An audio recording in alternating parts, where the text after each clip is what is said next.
Personne ne viendra nous dire qu'au Bénin, il n'y a pas de base française dirigée contre nous.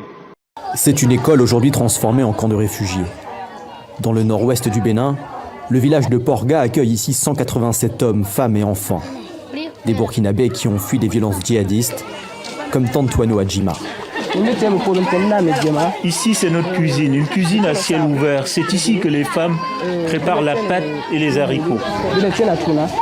Depuis le mois de juin, les réfugiés affluent par vagues dans ce village frontalier du Burkina Faso. L'école n'est plus assez grande pour tous les accueillir. Alors ils ont dû construire ces habitations de fortune. Ça, c'est ma tente. Il y a toute ma vie à l'intérieur, mon téléphone, quelques vêtements et des cahiers, c'est tout. C'est vraiment pas facile de vivre ici, mais je préfère être là, en sécurité, que mort dans mon village. La peur de la mort.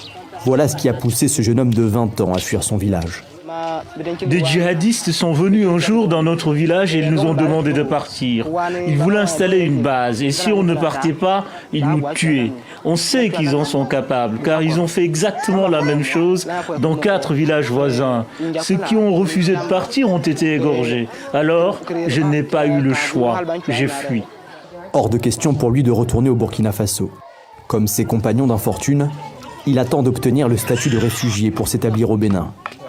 En attendant, il doit rester dans ce camp protégé et surveillé par les forces de l'ordre présentes 24 heures sur 24.